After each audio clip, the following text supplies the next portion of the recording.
الرحمن الرحيم الحمد لله رب العالمين والصلاة والسلام على أشرف الأنبياء وخاتم المرسلين محمد وعلى آله وصحبه وسلم. ربنا هب لنا من لدنك رحمة وهيئ لنا من أمرنا رشدا. ربنا أرنا الحق حقا وارزقنا اتباعه وأرنا الباطل باطلا وارزقنا اجتنابه. ربنا اغفر لنا ولإخواننا الذين سبقونا بالإيمان ولا تجعل في قلوبنا غلا للذين آمنوا ربنا إنك رؤوف رحيم آمين. بنراني برز خوشويست مسلماناني عزيز سلام و رحمتي خواهي پروردگار برجي بسر همولايك ماندا خواهي پروردگار عاقبت خير مان بكا سر برز و سر فرازي دنيا و قيامت مان بكا داهاتو مان للرابردو مان باشتر بكا بمسلماني بمان جيني بمسلماني بمان مريني بمسلماني زندي مان بكاتو إن شاء الله تعالى. خوشويستان خوش حالم كا لو برنامي بختوري بخزمتان دقمه ولا حلقه چی تر پێم خۆشە پێشەوەی بەڕاستی کە بێمە سەر ئەو خاڵی هەڵوەستەیەک لەسەر ئەو دوعایانە بکەم لەوانەیە زۆرێک لە خوشک و برایان بڵێن زۆر ئەو دوعایانە دووبارە دەکاتەوە کە لە خوای گەورە داواکارین داهاتوومان لە ڕابردوومان باشتر بکە بە مسلمانی بمان ژێنێ بە مسلمانی بمان مرێنێ بە مسلمانی زیندیمان بکاتەوە. خۆشەویستان بەڕاستی ژیانی ئینسانی دەبێت لە پێناو ئەوە بێتن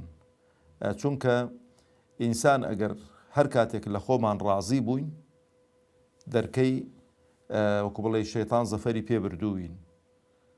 شەیتان زەفەری پێبردووین و بێدای من دوعا بکەین ئەوەی کە دادێ باشتر بێ لەوەی کە ڕابردووە چونکە ئینسانی مسلمان ئەگەر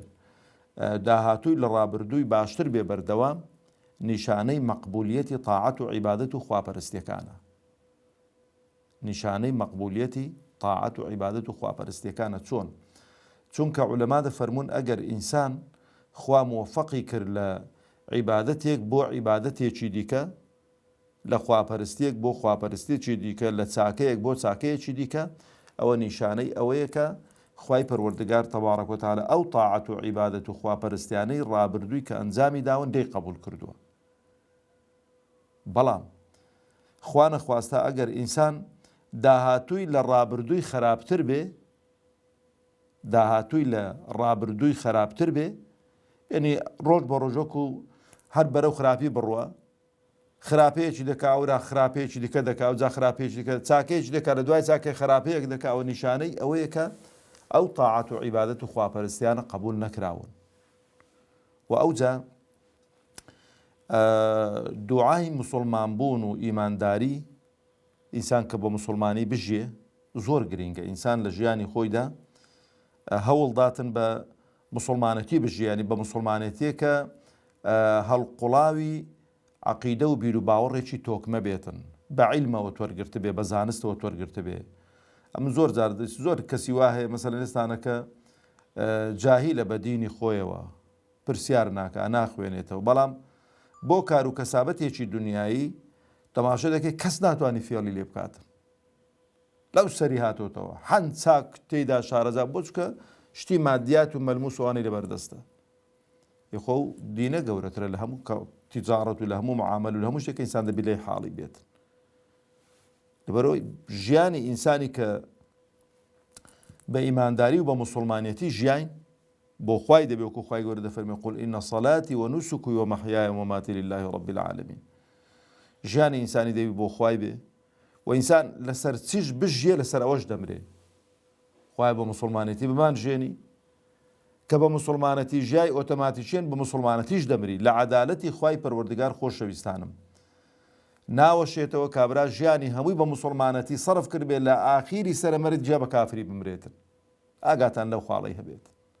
لەگەڵ عەدالەتی خوا تێک ناکاتەوە. ئینسان ژیانی بە مسلمانەتی و بە ئیمانداری بەڕێ کرد بێ مردنەکەشی بە ئیمانداری و بە مسلمانەتی دەبێتن گومانتان نەبێتن. و ئینسان لەسەر چش بمری لەسەرەوەش زیندی دەبێتەوە بە ئیمانداری و بە مسلمانەتی زیندی دەبێتەوە. لەبەرەوەی ئینسان دەبێت حەریز بێ کوڕینە مردن و ژیان بۆ خوا ژیانەکە مهمترە بۆ خوا قڕسترە بۆ خوا چکە مردنەکە کۆتایی بە ژیانت دێتن کۆتایی بە ژیانت دێتن بەڵام مردن ئەنواع و ئەشکال عەقەباتت دێتە پێش بۆی کە لەسەر ئەسڵی هەدەفەکەی لاتداتن لەسەر ئەسڵی مەبەستەکەی لاتداتن خوازیارم خوای پەروەردگار بە گەورەی و عەزەمەتی خۆی داهاتوومان لە ڕابردوومان باشتر بکە و بە موسڵمانەتی بمان ژێنێ بە موسڵمانەتی بمان مرێنێ بە موسڵمانەتی زیندیمان بکاتەوە ئینشاء الله تعالى خۆشەویستانم یەکێکی دیکە لەو خاڵانەی کە دەبێتە مای بەختەوەری ئینسان لە ژیانی ڕۆژانەیدا بوونی ئامانجە لە ژیانی ئینساندا بوونی ئامانجە لە ژیانی ئینساندا ئەو ئینسانە بۆ دەژیە لە دنیادا سەڕی وجودی خۆت چییە طبعا فەلاسیفە و زاناگەورەکان قسەی زۆریان لەسەر ئەو خاڵە کردووە دەڵێن هەتا ئینسان لە سەڕی وجودی خۆی حاڵی نەبێ لە دنیا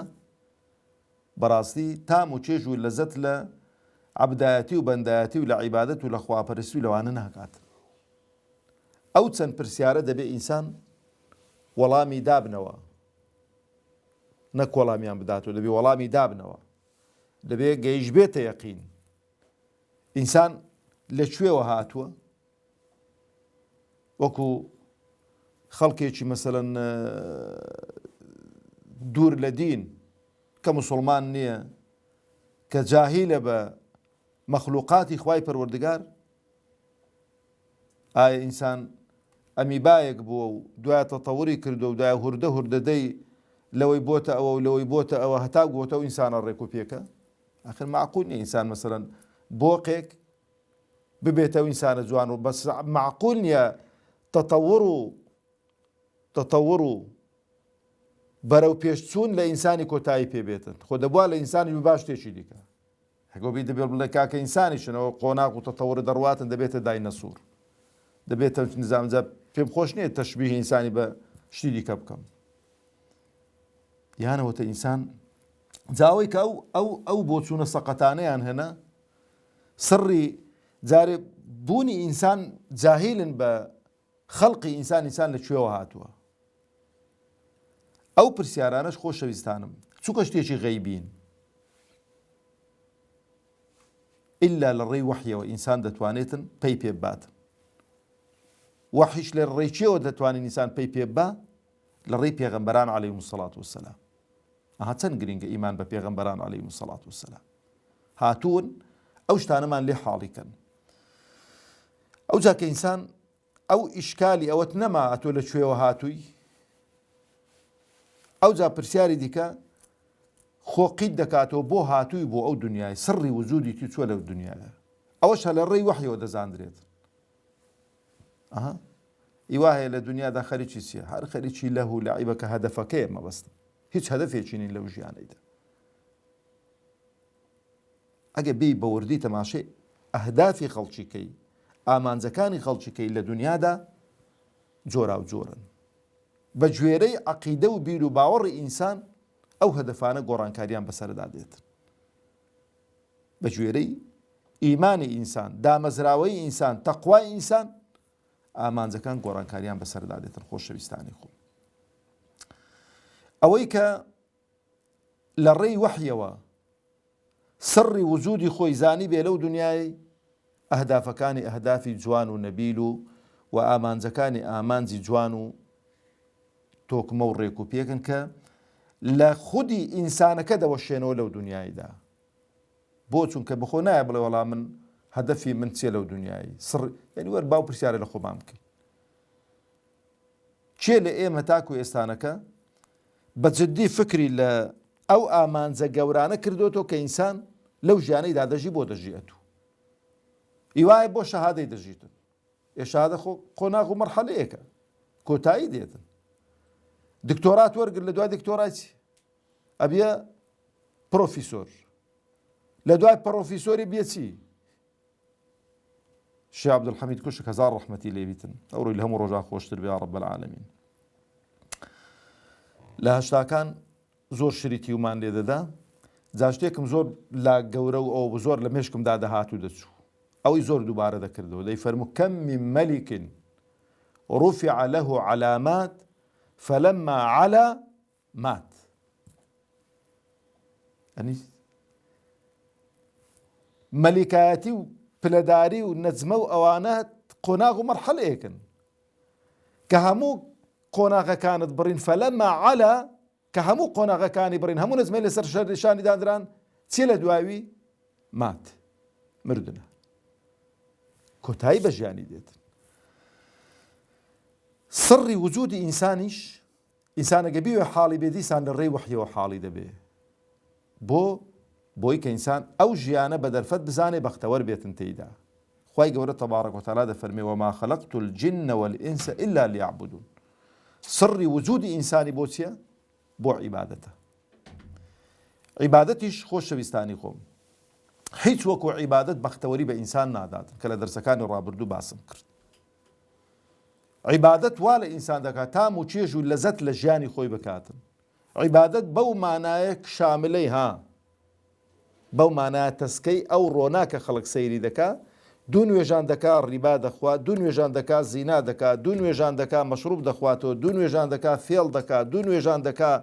لەگەڵ ماڵ و منداڵی خۆی باش نییە دوو نوێژان دەکا تەشقەڵە بە جیرانی دەکا ئەوە نا ئەوە عیبادەتێکی تەقلیدیە پێی عەیبە کوڕی فڵان کەسی نوێژان نەکا پێی عەیبە کچێ فڵان کەسی نوێژان نەکا ئەو پێی عەیبە نا ئەو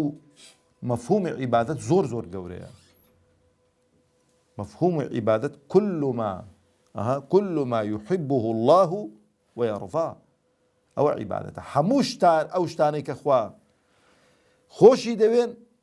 وبير راضية أو أنا أنزام بدا أو عبادته أو جا إنسان دبي أجر هر ليرانش أهداف إنسانو ئامان زەکانی ئینسان لێرانە کۆتایی بە ئینسان هەر بەختەوەر نابێتن.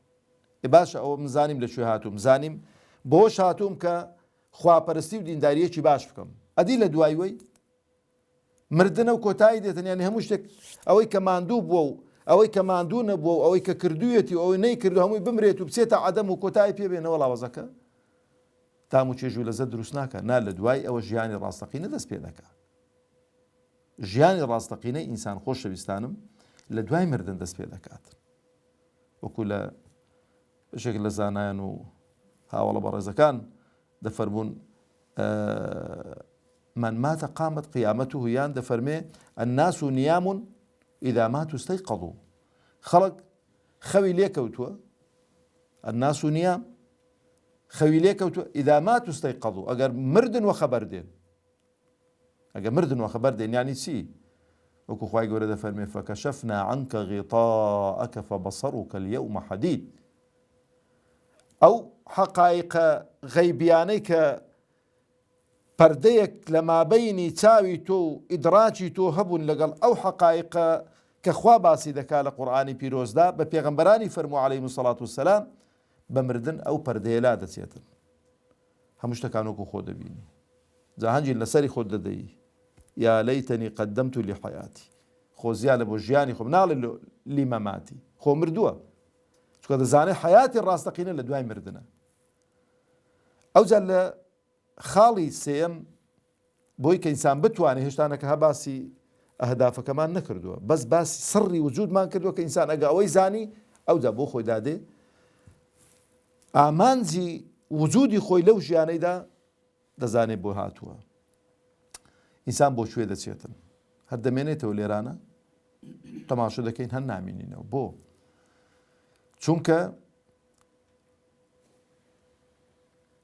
سەدەیەک پێش ئێستا باوا بڵێم 100 ساڵ پێش ئێستا ئەو جیلەی 100 ساڵ پێش ئێستانە کە لەگەڵ ئەمەدا بوون ئەگەر تاقولۆقێک لەسەر گۆی زەوی مابنها ئەویش بە ڕەزیلی بڵێن فڵان کەسەوە مەکو موعجیزە باز دەکەن فڵان کەس تەمەنی چەندە تەمەنی 120 ساڵە کوڕە زۆر گەورەیە زە ئەگاتە لەو خاڵی هەبیتن یانی چی یعنی کارەساتێک کە ڕووی لەسەر زەوی بکاتن بڵێ کاکە 2-3 ملیار کەس مردووە عەفوەن خەڵەکەمووی تووشی شۆک دەبێتن یانە نا ئەدێ بڵێن 5 میلیارد کەس مردووە، ئەدی ترسی خەڵکەکەی لە چیە؟ دی ناڵێن ئەو قومبەلەنەوە و یانەی قومبەلە زەڕیانەی کە ئەمریکا و رووسیا و سین و ئەوانە هەیەیان ئەگەر بەکاری بێنن گۆی زەوی هەمووی 100 ساڵ پێش ئێستا حساب کە خەڵکی سەرزەوی هەر هەمووی مردووە. ژمارەی چەندە؟ 7 میلیار و تأکید ئەو منی بەڵام بڵێ 7 میلیار هەر هەمووی مردووە 100 ساڵ پێشی ئێستانەکە، کەسیش گوێی لێ نییە، تاقەی سەرمان نایێت. لەو لە هەیە دەڵێن کاکە بە فڵانکە نەخۆش هێندە کەسم خەڵک سارەدە 2 کەس مردوو کاورە قیامەتی لێ هەڵدەسێت. وەرە 7 میلیار یان 5 میلیار کاکە 6 میلیار هەمووی مردووە 100 ساڵ پێشی ئێستانەکە.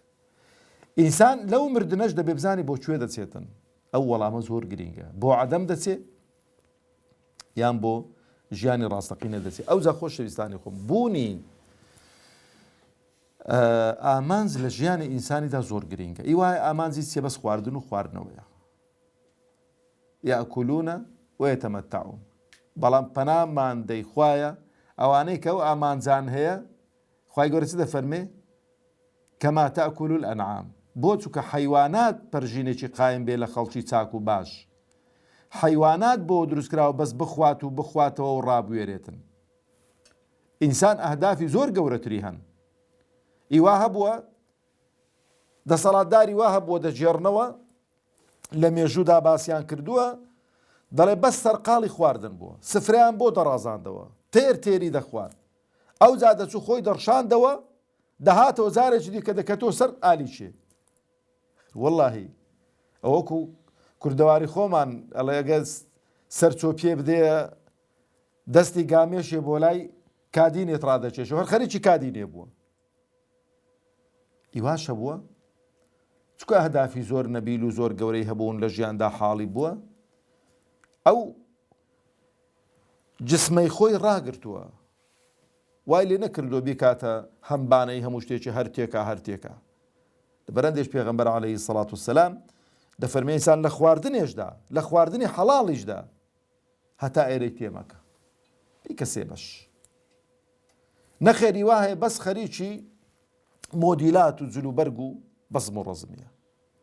هەر ڕۆژەی بەنەوعەکی مۆدیل دەگۆڕی و هەر ڕۆژەی بەنەوعەکی ستایل دەگۆڕی و هەر ڕۆژەی بەنەوعەکی ئەوە چیە؟ ئەو ئامانجێتی لە ژیاندا. بەڵام ئەو ئامانجانە با پێتان بڵێن، ئەو ئامانجانە ئەگەر لە ئامانجی ڕاستەقینە لایدا قەت ئینسان بەختەوەر ناکە. بۆ چکە تەماشەکە ئەوەی کە خەریکی مۆدیلات و ستایلە و نەبێ لەسەر ستایل و مۆدیلێکی ئیستیقرار بکە، بۆ چکە بەختەوەریەکەی تێدا نابینیتن.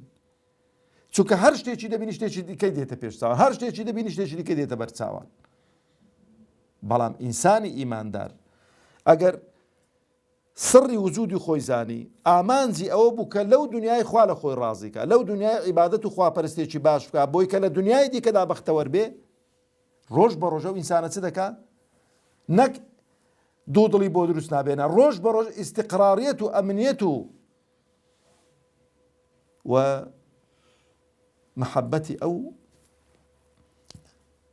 خوایە و پەیامبەرەی لە دڵدا زیاتر و چاکتر جێگیرتر دەبێت. لەبەرەوە خۆشەویستانم ئینسان ئەو ئامانجەی کە هەمان ئینسان هەوڵ دەدا لە ژیانیدا بۆ ئەنجامدانی و تحقیق و هێنانەدی، جا هەر کەسەکە وەکو گوتم ئەوە بە دوایدا دەگەڕێتن، ئیوا هەیە بە دوای شەهەواتە، ئیوایە بە دوای دەسەڵاتە. ئەوە خاڵە هەڵوەستەی زیاتری لەسەر دەکەین ئینشاءڵڵا لە حەڵقەی داهاتوو بە حەول و قووەتی خوا. والسلام عليكم ورحمة الله وبركاته.